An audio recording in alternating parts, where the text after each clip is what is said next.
Okay students, आगे continue करते हैं admission chapter long sums. And आज से मैं एडमिशन चैप्टर में लॉन्ग सम्स जो हैं वो स्टार्ट कराने वाला हूँ। सबसे पहले हमने केसेस समझे सारे, एंड केसेस समझने के बाद मैंने आपको गुडविल की जितनी भी जर्नल एंट्रीज वगैरह थी वो मैंने समझा दी। एंड अभी से मेरे को जो लॉन्ग सम्स हैं वो कराने हैं। तो ये क्वेश्चन नंबर 59 है, उसकी इमेज मैंने यहाँ पे डाल दी है। एंड जो भी नेसेसरी अकाउंट्स इन्होंने बोले हुए हैं वो अकाउंट्स मैंने नीचे बना दिए। ठीक है, सबसे पहले इन्होंने बोला हुआ है रिवैल्यूएशन अकाउंट बनाओ। अब आपको कैसे बनाना है मैं वो भी बता देता हूँ। बुक्स में आपको कैसे अकाउंट बनाने हैं मैं वो भी बता देता हूँ। ठीक है, एक रिवैल्यूएशन अकाउंट बनाना होता है। रिवैल्यूएशन अकाउंट के बाद बनाना होता है partners capital account. Partners capital account के बाद आपको बनाना होता है cash and bank account, cash और बैंक अकाउंट।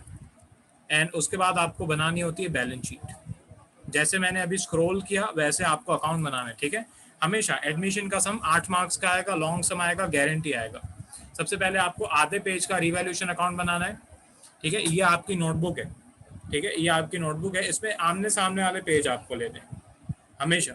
एंड इस पेज पे मतलब लेफ्ट पेज पे आपको रिवैल्यूएशन अकाउंट बनाना है आधे पेज का।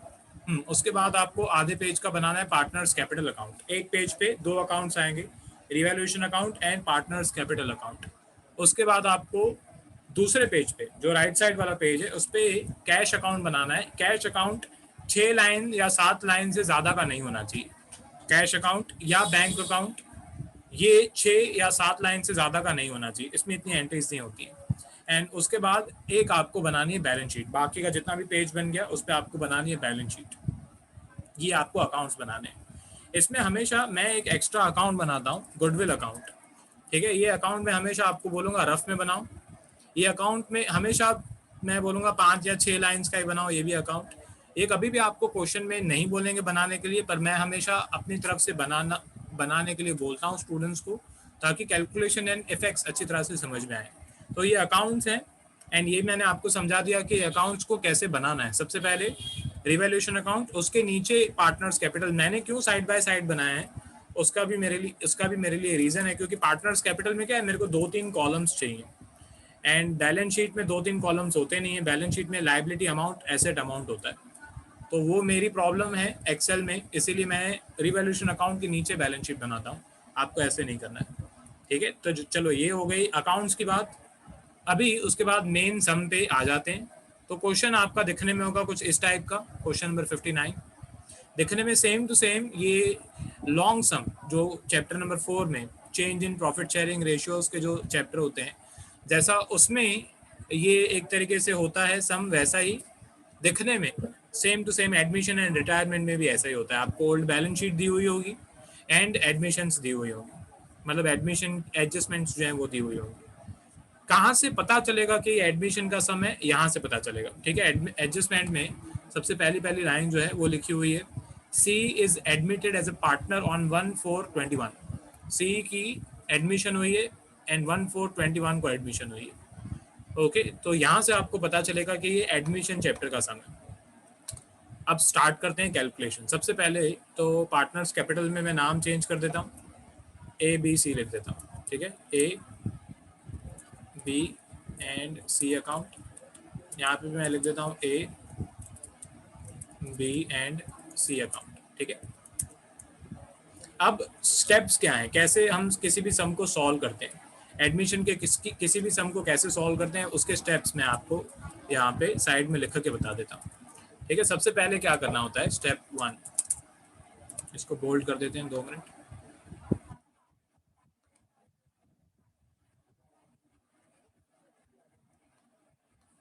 ओके, तो स्टेप 1 सबसे पहला जो स्टेप होता है उसमें आपको पार्टनर्स कैपिटल का बैलेंस लिखना है।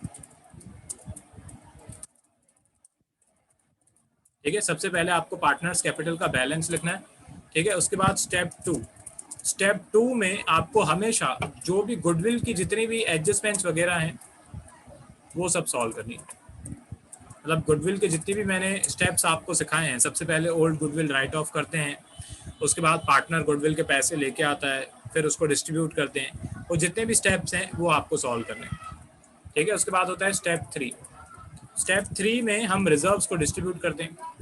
ठीक है, reserves are distributed. among old partners in their old P&L ratio. ठीक है, उसके बाद होता है स्टेप 4। स्टेप 4 में हम नॉर्मल एडजस्टमेंट सॉल्व करते हैं, जो दूसरी एडजस्टमेंट्स है।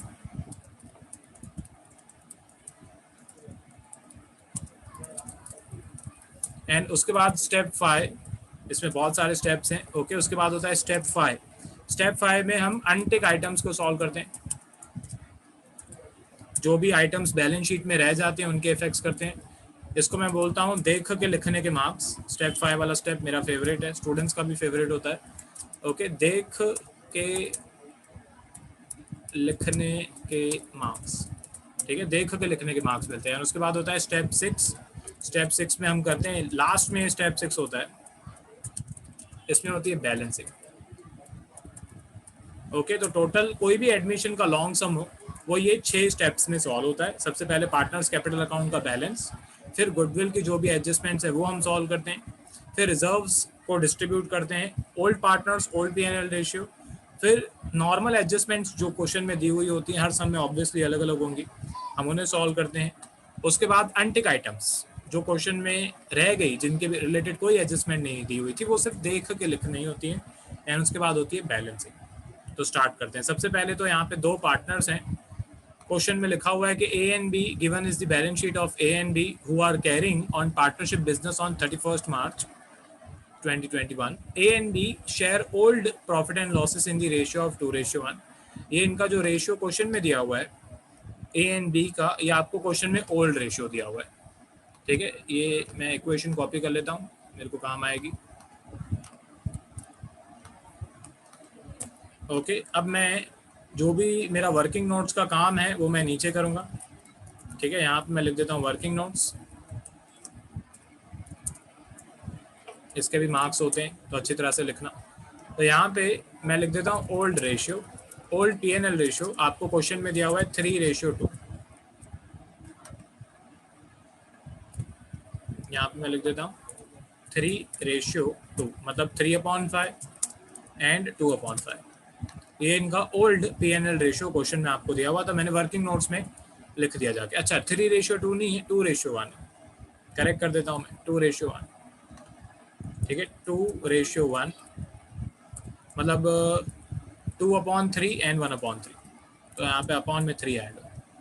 बढ़िया, आगे बढ़ते हैं। इसके बाद क्वेश्चन में हम क्या करते हैं, सबसे पहले हम कैपिटल लिखते हैं। तो A and B का जो भी यहाँ पे कैपिटल दिया हुआ है वो कैपिटल के मैं एफएक्स करूँगा। ठीक है, तो ये कैपिटल में हमेशा जो भी आप अमाउंट लिखते जाओ उसमें ऐसे एक टिक लगा देना। आपकी टेक्स्ट बुक में ऐसे एक टिक लगा दो या डॉट लगा दो छोटा सा, कुछ भी आपको डॉट या टिक जो लगाना है लगाओ, पर कुछ ना कुछ करो ताकि आपको पता चले कि ये इसकी एंट्री आप कर चुके हो। तो A का कैपिटल है 1,80,000, B का कैपिटल है 1,50,000।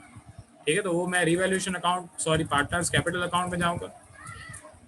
क्रेडिट साइड पे मैं यहाँ पे लिखूंगा by balance brought down, brought forward या ब्रॉड डाउन जो भी आप लिखो, 1,50,000 एंड 1,80,000, वो मैंने यहाँ पे लिख दिया। एक ही इफेक्ट होगा, बैलेंस शीट का हमेशा एक ही इफेक्ट होता है। ठीक है, ये मैं 4th चैप्टर में बता चुका हूँ, फिर भी जो भी मेरे को याद आते जाएगा या जो भी मुझे लगेगा इंपॉर्टेंट है वो मैं यहाँ पे लिख देता हूँ। ठीक है, note only one effect of balance sheet amounts is done. And adjustments के हमेशा 2 इफेक्ट्स होते हैं। ठीक है, एडजस्टमेंट्स इक्वल्स टू 2 इफेक्ट्स। ठीक है, एडजस्टमेंट्स के हमेशा 2 इफेक्ट्स होते हैं। आगे बढ़ते हैं। तो ये कैपिटल मैंने लिख दिया, स्टेप 1 सबसे इजी स्टेप। उसके बाद हम गुडविल की जितनी भी एडजस्टमेंट्स वगैरह हैं वो सॉल्व करते हैं।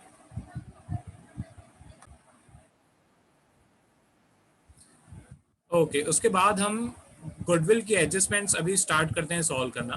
तो यहाँ पे क्वेश्चन में लिखा हुआ है सबसे पहले सी इज एडमिटेड, मतलब सी न्यू पार्टनर है। C will bring 1 lakh as his capital and rupees 60,000 as his share of goodwill for 1/4 share in the profits। Okay, अब क्वेश्चन में यहाँ पे लिखा हुआ है कि सी 1 लाख रुपए अपना कैपिटल का एंड 60,000 रुपीज उसका प्रीमियम फॉर गुडविल का पैसा जो है वो लेके आएगा। अब इस क्वेश्चन में ये नहीं लिखा हुआ है फॉर कैश, पर ध्यान दो क्वेश्चन में ये लिखा हुआ है सी विल ब्रिंग। ओके, मतलब सी 1 लाख रुपए एंड 60,000 रुपीज लेके आएगा। तो क्या करना, आप अपनी टेक्स्ट बुक में क्वेश्चन में सिर्फ यहाँ पे 60,000 as is share of goodwill, यहाँ पे सिर्फ एरो लगा के इन कैश लिख देना ताकि आपको डाउट नहीं हो। ओके, क्योंकि ये सब मैं ऑफलाइन में सॉल्व करा चुका हूँ, एंड ऑफलाइन में इन्होंने पूरा सम इन कैश सपोज करके सॉल्व किया हुआ है, लिखा नहीं हुआ है इन कैश, ठीक है, पर इन्होंने ये अज्यूम किया है कि वो कैश लेके आया, ठीक है। तो यहाँ पे सिर्फ एक लिख देना इन कैश। नॉर्मली क्या होता है, हम ऐसा अज्यूम करते हैं कि वो कैश में नहीं लेके आएगा गुडविल, अगर क्वेश्चन में कुछ भी नहीं लिखा हुआ हो। पर यहाँ पे क्या है, एक एक्सेप्शन है, क्योंकि क्वेश्चन में लिखा हुआ है, हिंट दी हुई है एक टाइप से कि सी विल ब्रिंग। ओके, मतलब सी 1 लाख रुपए एंड 60,000 रुपए विल ब्रिंग, मतलब वो लेके आएगा। ओके, तो अपनी तरफ से सिर्फ इन कैश लिख देना ताकि आप कंफ्यूज नहीं हो प्रैक्टिस करने के टाइम। हाँ, अब आगे बढ़ते हैं। यहाँ पे 1 लाख रुपए कैपिटल का आने वाला है, 60,000 रुपीज प्रीमियम फॉर गुडविल का आने वाला है। वो मैं यहाँ पे लिख देता हूँ, प्रीमियम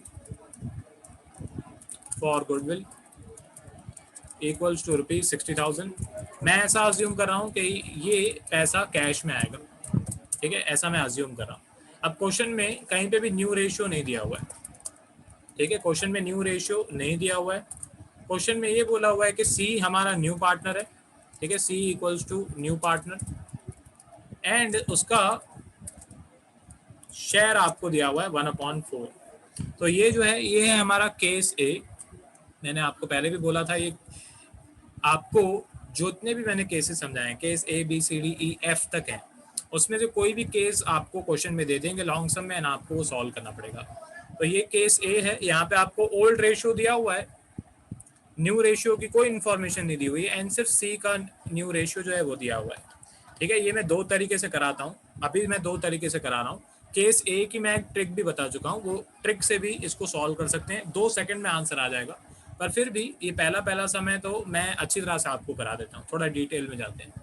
तो यहाँ पे क्वेश्चन में आपको सी का रेशियो दिया हुआ है 1/4, ए एंड बी की कोई इन्फॉर्मेशन नहीं दी हुई है। तो इस टाइप के क्वेश्चन में मैं हमेशा सपोज करता हूँ, suppose the total profit is 1 रुपी। मैं यहाँ पे सपोज करता हूँ कि टोटल प्रॉफिट जो है वो है 1 रुपये। अब 1 रुपये में से 1/4 तो सी को मिल जाएगा, तो बाकी कितना बचेगा, रिमेनिंग प्रॉफिट 1 रुपये में से 1/4 सी को मिल जाएगा, ठीक है, तो बाकी कितना बचेगा, 3/4 बचेगा, ठीक है। 1 में से 1/4 माइनस करेंगे तो 3/4 बचेगा। अब क्वेश्चन में इसकी इंफॉर्मेशन नहीं दी हुई है कि इस 3/4 में से ए को कितना मिलेगा एंड बी को कितना मिलेगा, ठीक है। 1 रुपये का प्रॉफिट था, ऐसा मैंने अज्यूम किया, उसमें से 1/4 तो सी को मिलने वाला है, क्वेश्चन में बताया हुआ है। तो बाकी 3/4 में से ए का कितना एंड बी का कितना, वो क्वेश्चन में नहीं बताया हुआ है, ठीक है। इसको हम बोलते हैं केस ए। ओके, तो मैं यहाँ पे जब केस ए होता है, जब कोई इन्फॉर्मेशन नहीं दी होती है, तो हम ऐसा अज्यूम करेंगे कि इस 3/4 को या इस 3/4 में से ए को एंड बी को जितना उनका ओल्ड रेशियो था, ठीक है, ओल्ड रेशियो कितना था उनका 2:1, उसी रेशियो में ये 3/4 मिलने वाला है, ठीक है। तो यहाँ पे नीचे मैं लिखूंगा एज शेयर, तो 3/4 में से ए को कितना मिलेगा 2/3, जो उसका ओल्ड रेशियो था, ठीक है, ए का ओल्ड रेशियो था 2/3, 3/4 में से ए को भी कितना मिलने वाला है 2/3, तो वो मैं यहाँ पे लिख देता हूँ 3 2 6 4 3 12, कटाम कोटी नहीं करना। उसके बाद नीचे बीज शेयर, ठीक है, तो 3/4 में से बी को कितना मिलेगा, जितना उसका पुराना रेशियो था, क्वेश्चन में उसका पुराना रेशियो कितना था 1/3, तो उसको अभी भी कितना मिलेगा 1/3। तो आपका आंसर आएगा यहाँ पे 3 1 3 एंड अपॉन में 3 4 12। अच्छा, सी का रेशियो तो आपको क्वेश्चन में दिया ही हुआ है, ठीक है, सी का जो रेशियो है सी शेयर वो आपको क्वेश्चन में दिया हुआ है 1/4, उसका भी डिनोमिनेटर में सेम बना देता हूँ, तो नीचे भी 3 से मल्टीप्लाई करेंगे, ऊपर भी 3 से मल्टीप्लाई करेंगे, तो हो जाएगा अपॉन में 12 एंड न्यूमिनेटर में 3 1 3। तो ये न्यू रेशियो आ गया, ऊपर लिख देता हूँ मैं यहाँ पे, न्यू रेशियो है 6:3:3। ओके, 6 और 3 9, 9 और 3 12, मतलब 6/12, 3/12 एंड 3/12। आप इसकी कटाम कुटी करके 2:1:1 भी लिख सकते हो, आपकी मर्जी है, ठीक है। ऐसे लिखो या कटाम कुटी करके लिखो, कोई फर्क नहीं पड़ता है। पर सबसे पहली बात, ये आपका आंसर आ गया। अब सिर्फ केस ए में एक ये वाली ट्रिक काम करती है जिसमें आपको new ratio within seconds मिल जाएगा बिना किसी कैलकुलेशन के। ठीक है, ध्यान से समझो, वो ट्रिक से आंसर मैं यहाँ से आपको निकालना सिखाता हूँ। क्वेश्चन में सबसे पहले आपको क्या करना है, ओल्ड रेशियो को लिखना है। ठीक है, तो ओल्ड रेशियो था 2:1, ओके, एंड सी का न्यू रेशियो कितना आपको दिया हुआ है, 1:4। अब ध्यान से समझना कैसे इसकी कैलकुलेशन होती है। ये ट्रिक में जब मैं केस ए समझा रहा था तभी भी मैंने समझाई थी। सबसे पहले आपको क्या करना है, यहाँ पे लिखना है ए, यहाँ पे लिखना है बी, एंड यहाँ पे लिखना है सी। ठीक है, ए बी सी मैंने यहाँ पे लिख दिया, equals to equals to equals to. अभी विद इन सेकेंड्स आंसर आएगा। ये 1/4 है, ये ट्रिक है, सिर्फ केस ए में काम करती है। तो 1/4 है, 4 में से 1 माइनस कर दो, मतलब डिनोमिनेटर में से न्यूमिनेटर माइनस कर दो, तो कितना आएगा 3। ओके, कितना आएगा 3। अब ये 3 को मैं इस 2 के साथ भी मल्टीप्लाई करूंगा एंड 1 के साथ भी मल्टीप्लाई करूंगा, तो 3 2 जा 6 एंड 3 1 जा 3। ठीक है, ये हो जाएगा 3 1 जा 3। अच्छा, अब सी का रेशियो कैसे आएगा। ठीक है, सी का रेशियो आपको इस ये जो रेशियो है 2:1, इसको प्लस कर देना है। तो 2:1, 2 और 1 को प्लस कर दो, तो कितना आएगा आंसर 3। वो आपका सी का रेशियो है, वो आपका सी का रेशियो है। तो 6:3:3, ये रहा हमारा 6:3:3। डायरेक्ट आंसर आ गया बिना किसी कैलकुलेशन के। ये ट्रिक सिर्फ और सिर्फ केस ए में काम करती है, ये ट्रिक और किसी केस में काम नहीं करेगी। मैं वापस से बता दूं फटाफट, 4 में से 1 माइनस करो तो 3 आएगा, फिर 3 को ये 2 के साथ मल्टीप्लाई किया तो 6 आया, 3 को ये 1 के साथ मल्टीप्लाई किया तो 3 आया, एंड फिर ये 2 और 1 को मल्टीप्लाई कर दिया, 2 और 1 को प्लस कर दिया, 2 और 1 को प्लस कर दिया, तो कितना आया 3। वो 3 मैंने यहाँ पे नीचे लिख दिया। हाँ, अब आगे बढ़ते हैं। तो ये तो न्यू रेशियो की ट्रिक भी बता दी, लेंथ में कैलकुलेशन भी बता दी, फिर जो आपकी मर्जी हो वो करो। आगे बढ़ते हैं। अब प्रीमियम फॉर गुडविल क्वेश्चन में आपको दिया हुआ है, भगवान के भरोसे। ओके, क्वेश्चन में आपको दिया हुआ है 60,000 रुपीज़, दया है भगवान की, क्वेश्चन में दिया हुआ है। नहीं तो कैलकुलेट करना पड़ता है, वो भी इजी है। इसके बाद जो मैं क्वेश्चन कराऊंगा उसमें वो भी बताऊंगा कैसे करते हैं, पर इस क्वेश्चन में दिया हुआ है 60,000। तो 60,000 में से ए को कितना मिलेगा एंड बी को कितना मिलेगा, वो हमें फाइंड करना पड़ेगा। उसके लिए सेक्रीफाइस फाइंड करना पड़ेगा। ठीक है, तो वो मैं यहाँ पे सेक्रीफाइस फाइंड करता हूँ। Sacrifice equals to old ratio minus new ratio. Okay, तो स्टार्ट करते हैं सेक्रीफाइस करना, फाइंड। तो सेक्रीफाइस ऑफ ए का ओल्ड रेशियो क्वेश्चन में आपको दिया हुआ था, ऊपर से देख लेते हैं। ए का ओल्ड रेशियो क्वेश्चन में दिया हुआ है 2:1, मतलब 2/3, एंड न्यू रेशियो अभी ए का हमने कैलकुलेट किया 6/12। यहाँ पे नीचे भी 4 से मल्टीप्लाई करेंगे, ऊपर भी 4 से मल्टीप्लाई करेंगे। ओके, तो ये हो जाएगा इक्वल्स टू, अपॉन में आ जाएगा 12, ये हो जाएगा 4 8, 4 2 जा 8, 8 - 6, 8 - 6 मतलब 2/12। तो ए का सेक्रीफाइस है 2/12। आगे बढ़ते हैं, बी का सेक्रीफाइस, सेक्रीफाइस ऑफ बी। ठीक है, तो बी का ओल्ड रेशियो जो था वो था 1/3, बी का न्यू रेशियो है 3/12। तो यहाँ पे भी सेम, नीचे हम 4 से मल्टीप्लाई करेंगे, ऊपर भी 4 से मल्टीप्लाई करेंगे। आगे बढ़ते हैं, तो डिनोमिनेटर में आ जाएगा 12, न्यूमिनेटर में हो जाएगा 4 1 जा 4 -3। ओके, तो इसने बी ने सेक्रीफाइस किया है 1/12। अब इनका सेक्रीफाइस रेशियो यहाँ पे कैलकुलेट कर लेते हैं। सेक्रीफाइस रेशियो इक्वल्स टू, मेरे को सिर्फ न्यूमिनेटर से मतलब है, ए का जो सेक्रीफाइस था वो है 2/12 मतलब 2, एंड बी का सेक्रीफाइस है 1/12 मतलब 1। तो इनका सेक्रीफाइस रेशियो है 2/3 1/3। अब मेरी बात ध्यान से सुनो, ये मैं जब मैं रेशियो समझा रहा था तभी भी मैंने समझाया था। सिर्फ केस ए में ऐसा होता है, सिर्फ केस ए में ऐसा होता है कि old ratio is equals to sacrifice ratio. सिर्फ केस ए में देखो, ओल्ड रेशियो भी 2:1 है एंड सेक्रीफाइस रेशियो भी 2:1 है। सिर्फ और सिर्फ केस ए में ऐसा पॉसिबल है। बाकी बहुत सारे सम्स में ऐसा कराऊंगा जिसमें sacrifice ratio and old ratio अलग होगा। तो कभी भी खुद का कोई रूल नहीं बनाना कि सेक्रीफाइस रेशियो हमेशा ओल्ड रेशियो का इक्वल होता है, ऐसा कुछ नहीं होता है। ठीक है, खुद का कोई रूल नहीं बनाना।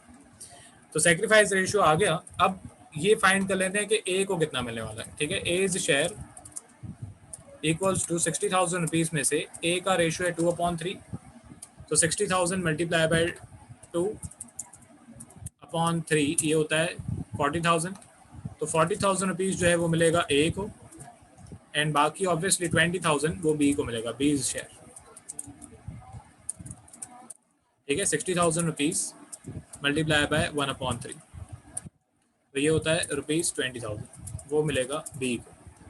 ओके, तो ये तो कैलकुलेशन है, अभी इसकी एंट्रीज वगैरह करनी बाकी है। ठीक है, तो ऊपर आ जाते हैं।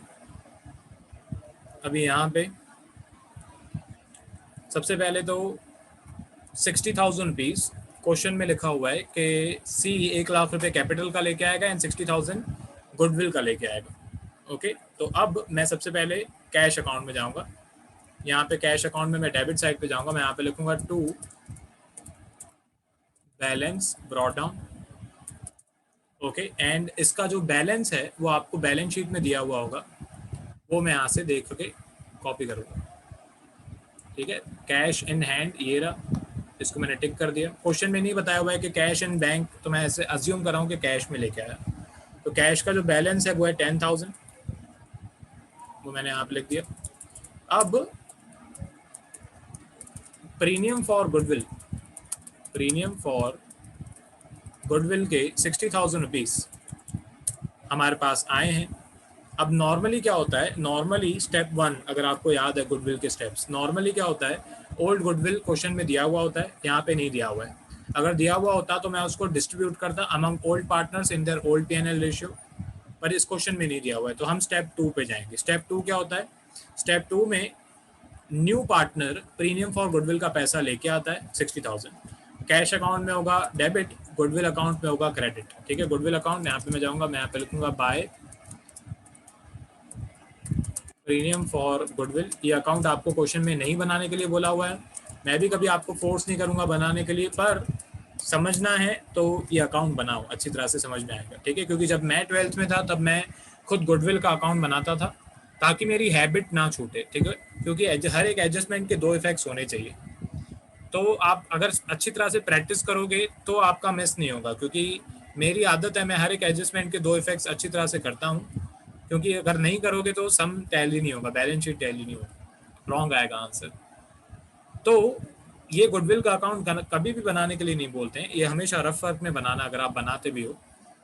पर 2 इफेक्ट्स इससे समझ में आते हैं कि भाई कैश आया 60,000 रुपीज़, तो कैश अकाउंट में डेबिट एंड गुडविल अकाउंट में वो करेंगे क्रेडिट 60,000। ठीक है, ये होता है हमारा स्टेप 2। स्टेप 1 ओल्ड गुडविल को राइट ऑफ करते हैं, ओल्ड पार्टनर्स में वो नहीं दिया हुआ है। स्टेप 2 पार्टनर, न्यू पार्टनर अपना प्रीमियम फॉर गुडविल का पैसा लेके आता है। इसके बाद होता है स्टेप 3। स्टेप 3 में प्रीमियम का पैसा जो है वो हम डिस्ट्रीब्यूट करते हैं among sacrificing partners in their sacrificing ratio. ठीक है, तो यहाँ पे मैं जाऊंगा पार्टनर्स कैपिटल में, मैं लिखूंगा by premium for goodwill and A को 40,000 मिलेंगे उसमें से, एंड बी को 20,000 मिलेंगे, जो हमने नीचे अभी जस्ट वर्किंग नोट्स में कैलकुलेशन की। इसका दूसरा इफेक्ट, इसका जो दूसरा इफेक्ट है वो यहाँ पे होगा गुडविल अकाउंट में। गुडविल अकाउंट पे जाएंगे, डेबिट साइड पे जाएंगे, मैं यहाँ पे लिखूंगा टू एज कैपिटल 40,000 एंड यहाँ पे मैं लिखूंगा टू बीज कैपिटल अकाउंट 20,000। ठीक है, ये अकाउंट हमेशा टैली होना चाहिए, इस अकाउंट का कभी भी कोई भी टोटल या बैलेंस वगैरह नहीं आना चाहिए। अगर आ रहा है मतलब आपने कुछ मिस्टेक की है, क्वेश्चन में बोलते नहीं है कभी बनाने के लिए। अब ये हो गया हमारा स्टेप 3, गुडविल का पैसा sacrificing partners in their sacrificing ratio मैंने डिस्ट्रीब्यूट कर दिया। उसके बाद होता है स्टेप 4। स्टेप 4 में क्या होता है, स्टेप 4 में पार्टनर्स गुडविल का पैसा लेके जाते हैं। ठीक है, आधा या जितना भी गुडविल का पैसा लेके जाते हैं। ठीक है, तो उसके लिए क्वेश्चन चेक करना पड़ेगा।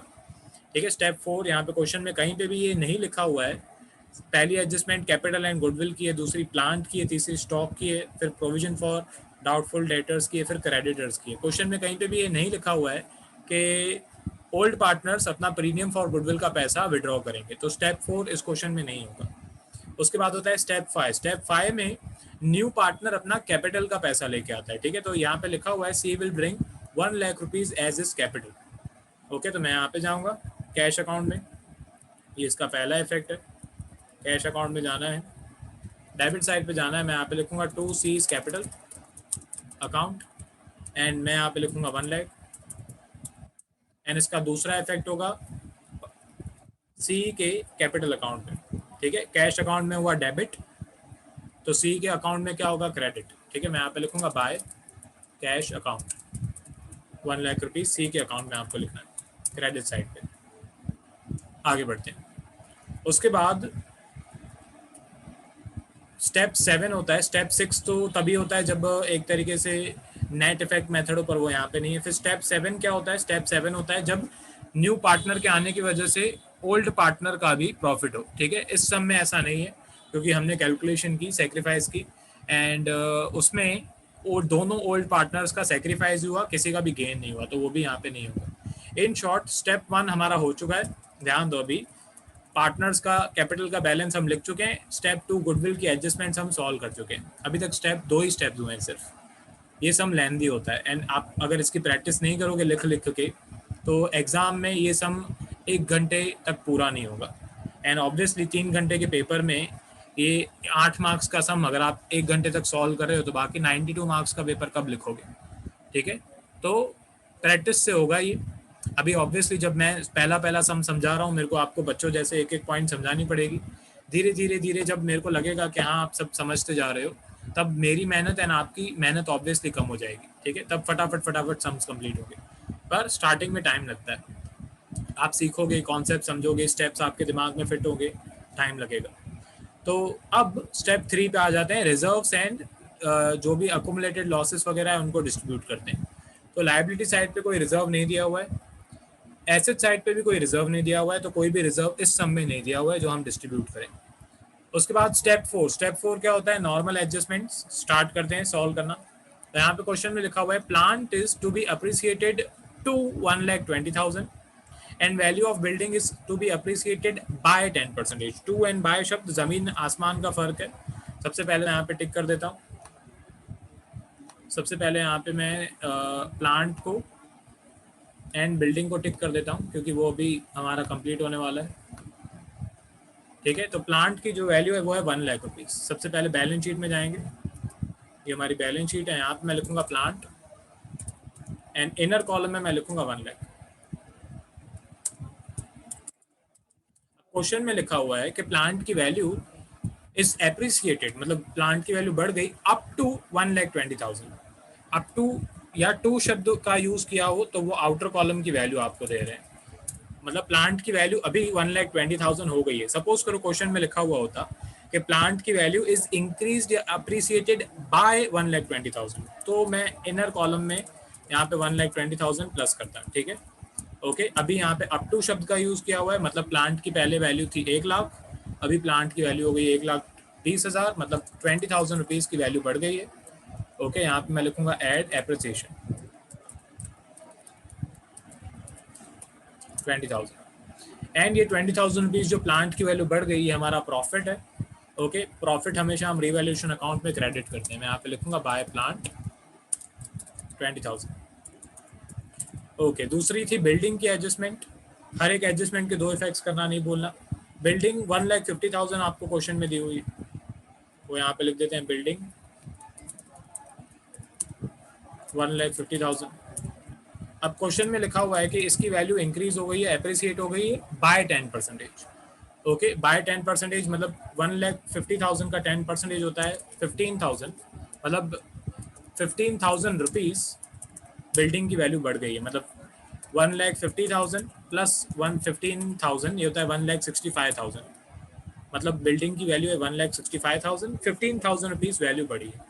अब ध्यान दो, अप टू शब्द की यूज़ किया हुआ था तो मैंने अमाउंट आउटर कॉलम में लिखी थी, एंड अभी बाय शब्द का यूज़ किया हुआ है तो अमाउंट मैंने इनर कॉलम में लिखी है।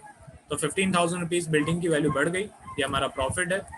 रिवैल्यूएशन अकाउंट पे जाएंगे, क्रेडिट साइड पे जाएंगे, यहाँ पे मैं लिखूंगा by building and outer column में मैं लिखूंगा 15,000 रुपीज। आगे बढ़ते हैं। इसके बाद आपको एडजस्टमेंट दी हुई है, क्वेश्चन में लिखा हुआ है stock is to be found या stock is found overvalued by 4,000। इसको सबसे पहले तो स्टॉक को टिक करते हैं। ठीक है, स्टॉक है, टिक कर दिया मैंने। अब स्टॉक की जो वैल्यू है वो क्वेश्चन में आपको दी हुई है 40,000, वो सबसे पहले मैं बैलेंस शीट में लिख देता हूँ, ठीक है, स्टॉक 40,000। अब क्वेश्चन में ये लोग लिखा हुआ है इन्होंने कि स्टॉक की वैल्यू 4,000 रुपीज़ ओवर वैल्यू है, मतलब 4,000 रुपीज़ ज़्यादा लिखी हुई है, ज़्यादा लिखी हुई है तो हम कम कर देंगे, ठीक है। यहाँ पे मैं लिखूंगा लेस, यहाँ पे लिखूंगा, आप डिक्रीज लिख सकते हो यहाँ पे या ओवर वैल्यू लिख सकते हो, ठीक है, दोनों में से जो भी लिखोगे मार्क्स मिलेंगे। एंड यहाँ पे 4,000 रुपीज़ ज़्यादा लिखे हुए तो मैं कम कर दूंगा, तो एक्चुअल में स्टॉक की वैल्यू है 36,000। ये कहना ये चाहते हैं कि स्टॉक की वैल्यू एक्चुअल में 36,000 है, पर हमने हमारी बुक्स में स्टॉक की वैल्यू लिखी हुई है 40,000 रुपीज़, मतलब 4,000 रुपये ज़्यादा लिखा हुआ है, तो मैंने कम कर दिया, तो ये स्टॉक की वैल्यू हमारी कम हो गई। स्टॉक की वैल्यू हमारी कम हो गई मतलब हमारा लॉस हो गया, तो लॉस हो गया तो रिवैल्यूएशन अकाउंट में डेबिट करेंगे। मैं यहाँ पे लिखूंगा to stock account and 4,000 rupees amount के कॉलम में मैं लिख दूंगा, ये हमारा लॉस है। इसके बाद आगे बढ़ते हैं, प्रोविजन फॉर डाउटफुल डेट्स। इस लेक्चर में तो ये सम खत्म नहीं होगा, वीडियो लेक्चर आपको अगले वाला देखना पड़ेगा। ओके, जो स्टूडेंट्स ऐप पे देख रहे हैं वीडियो, इस लेक्चर के बाद वाले वीडियो लेक्चर में इसका बाकी का जो सॉल्यूशन है वो आपको मिलेगा, तभी मैं स्क्रॉल भी कर दूंगा एंड तभी आप अच्छी तरह से देख के लिख लेना, ठीक है। इसके बाद वाली जो एडजस्टमेंट है वो है प्रोविजन फॉर डाउटफुल डेट्स की, तो सन्ड्री डेटर्स को मैं टिक कर देता हूँ, सन्ड्री डेटर्स है 60,000, वो बैलेंस शीट में लिख देता हूँ, ठीक है। इसका बाकी का सॉल्यूशन इसके बाद वाले वीडियो लेक्चर में मिल जाएगा, ठीक है। डेटर्स 60,000,